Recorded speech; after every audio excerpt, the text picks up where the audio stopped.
जब आपको कुछ ऑनलाइन सर्च करना होता है यू थिंक ऑफ गूगल। जब आपको कहीं से पिज्ज़ा ऑर्डर करना होता है you think of Domino's.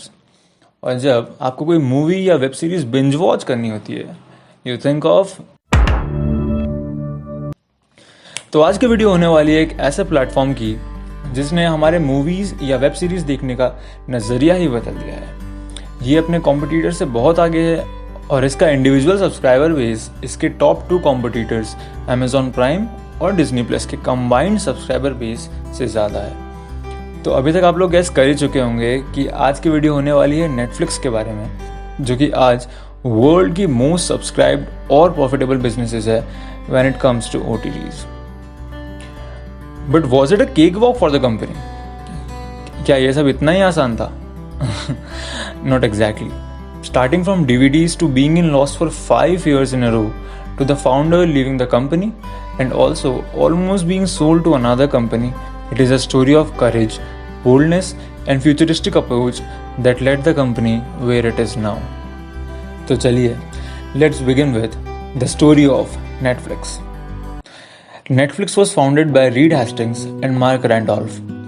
Reed Hastings का जन्म 8 अक्टूबर 1960 को बॉस्टन अमेरिका में हुआ था। शुरुआत के दिनों में रीड एक स्कूल में मामूली से मैथ्स टीचर थे and from his teaching days he had a futuristic vision. Read अपने टीचिंग डेज से ही कुछ बड़ा करना चाहते थे। जबकि मार्क रैंडोल्फ का जन्म 29 अप्रैल 1958 को न्यूयॉर्क में हुआ था। Mark was a geology student और हमेशा से ही मार्क अमेजॉन के आइडिया से इंस्पायर्ड थे और कुछ ऑनलाइन बिजनेस स्टार्ट करना चाहते थे। उन्हें इस बात पे भरोसा था कि आगे चल के इंटरनेट का बूम आएगा और इसलिए अमेजोन से इंस्पायर्ड होकर कुछ ऑनलाइन बिजनेस स्टार्ट करने का उनका बहुत टाइम से मन था। So it all starts in 1995 जब रीड ने एक DVD रेंट पे ली थी। पर अब आप इसे उनकी अच्छी किस्मत कहिए या फिर कुछ और कि रीड उसे कहीं पर रख कर भूल गए और जब 6 हफ्ते के बाद में वो उसे लौटाने गए तो उन्हें $40 यानी कि 2500 रुपीज़ की पेनल्टी देनी पड़ी। अब ये बात रीड को अपनी वाइफ को बताने में बहुत एम्बेरसमेंट फील हुई और तब से उनके मन में ये बात बैठ गई कि इस लेट फीस वाली प्रॉब्लम का कोई सॉल्यूशन होना चाहिए। कुछ टाइम बाद में रीड एक दिन जिम में वर्कआउट कर रहे थे कि उनके दिमाग में एक आइडिया स्ट्राइक हुआ। उन्हें जिम का पेमेंट मॉडल बहुत कन्वीनियंट लगता था। जैसे जिम में यूज़र एक बार मंथली या फिर ईयरली सब्सक्रिप्शन फीस दे के यूज़र कितना भी वर्कआउट कर सकता है, वो यही मेथड DVD में लगाना चाह रहे थे। बिना देर किए अगले ही दिन रीड ने ये आइडिया मार्क को बताया और मार्क को भी ये आइडिया बहुत पसंद आया। तो आइडिया ये था कि कस्टमर्स नेटफ्लिक्स की वेबसाइट पर अपनी पसंदीदा मूवी चूज़ कर लेंगे और फिर नेटफ्लिक्स उस मूवी को DVD में उनके घर पर डिलीवर कर देगा। अब इस तरह से कस्टमर जब तक चाहे तब तक उस DVD को अपने पास रख सकता था और जब उसका मन हो तब वो उसे रिटर्न कर सकता था। पर नेक्स्ट मूवी उसे तभी मिल सकती थी जब वो पहली वाली DVD को रिटर्न कर चुका हो। तो 1998 में सिर्फ 30 एम्प्लॉयज़ और 1000 से भी कम टाइटल्स के साथ शुरुआत हुई netflix.com की, जो कि उस टाइम दुनिया की पहली ऐसी ऑनलाइन DVD रेंटल कंपनी बनी। रीड ने इसमें खुद के $2.5 मिलियन का इन्वेस्टमेंट किया था। धीरे धीरे नेटफ्लिक्स की पॉपुलैरिटी बढ़ने लगी, पर इसके बाद भी नेटफ्लिक्स लॉस में ही था।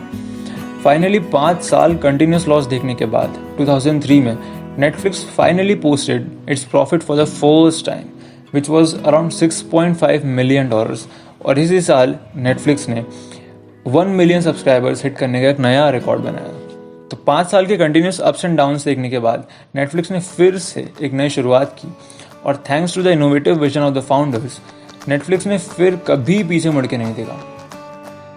अरे हाँ, वैसे नेटफ्लिक्स का नाम भी रीड और मार्क की फ्यूचरिस्टिक सोच का ही रिजल्ट था। उन्होंने नेटफ्लिक्स को 2 वर्ड्स के कॉम्बिनेशन से बनाया था, नेट और फ्लिक्स, जहाँ नेट का मतलब था इंटरनेट और फ्लिक्स का मतलब था मूवीज़।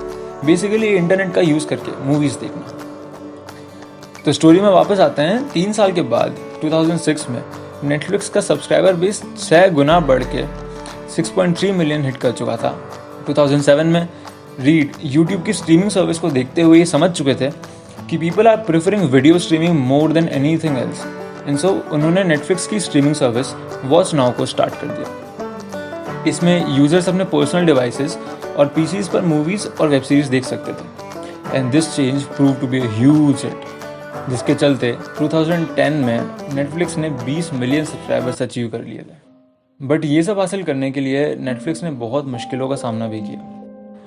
2001 में नेटफ्लिक्स $35 मिलियन के लॉस में था और हालत इतनी ख़राब हो चुकी थी कि it was offer to Blockbuster, a big media and entertainment company of that time, for $50 million.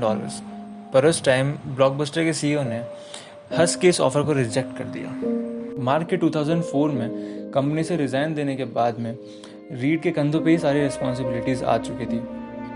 2011 में स्ट्रीमिंग सर्विसेज की सक्सेस को देखते हुए नेटफ्लिक्स ने क्विकस्टर की शुरुआत की, जिसमें डीवीडी क्विकस्टर पे अवेलेबल थी और स्ट्रीमिंग सर्विसेज नेटफ्लिक्स पर, जिसकी वजह से जिन यूजर्स को दोनों देखने का मन होता था उन्हें सेपरेट पेमेंट्स करनी पड़ती थी।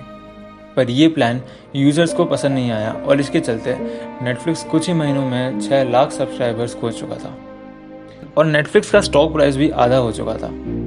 आखिरकार कुछ टाइम बाद रीड को क्विकस्टर के दरवाजे हमेशा के लिए बंद ही करने पड़े। Also around 2011 e commerce giant Amazon ने नेटफ्लिक्स से कम्पीट करने के लिए अमेजॉन प्राइम को लॉन्च किया और स्ट्रीमिंग की दुनिया में अपने कदम रखे और धीरे धीरे डिज्नी प्लस और हुलू जैसे प्लेटफॉर्म्स के स्ट्रीमिंग सर्विसेज में आने से नेटफ्लिक्स के कंपटीशन बढ़ता ही चला गया। अब नेटफ्लिक्स की एक्सपोनेंशियल ग्रोथ स्लो होने लग गई थी और नेटफ्लिक्स की मोनोपोली कहीं ना कहीं ख़त्म होने लग गई थी। पर नेटफ्लिक्स और रीड भी पीछे हटने वालों में से कहाँ थे। 2013 में नेटफ्लिक्स ने नेटफ्लिक्स ओरिजिनल्स की शुरुआत की और इनकी पहली web series house of cards के बारे में तो आपने सुना ही होगा। Thanks to the popularity of House of Cards and a couple of web series, Netflix had more than 40 million subscribers at the year's end. और हाँ, ब्लॉकबस्टर याद है जिसने नेटफ्लिक्स को 2001 में रिजेक्ट कर दिया था। 2010 में ब्लॉकबस्टर बैंकरप्ट हो चुकी थी और 2011 तक ब्लॉकबस्टर पूरी तरह से बंद हो चुकी थी।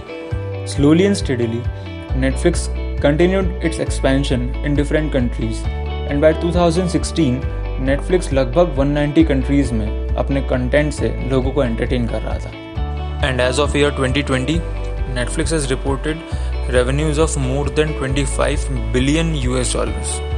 Today Netflix had a record subscriber base of more than 200 million, which is more than the combined subscriber base of Amazon Prime and Disney Plus. Netflix originals like Stranger Things, Extraction, Sacred Games, Ludo, Narcos, the black mirror और Peaky blinders जैसे series और web series से लोगों का interest बनाए रखने में successful है। तो नेटफ्लिक्स की सक्सेस स्टोरी के पीछे के रीजंस फाउंडर्स की बोल्ड एंड करेजियस अप्रोच और हमेशा आज से 5 से 10 साल आगे की सोच के डिसीजन लेना है। उन्होंने चेंजिंग यूजर प्रेफरेंसेस को समझा और उसी हिसाब से डिसीजंस लिए और अपने बिजनेस को अडेप्ट करते रहे। तो चलिए फिर दोस्तों, इसी के साथ आज की वीडियो में बस इतना ही। नीचे कमेंट में लिखना ना भूलिएगा कि आज आप नेटफ्लिक्स पे क्या बिंज वॉच करने वाले हैं।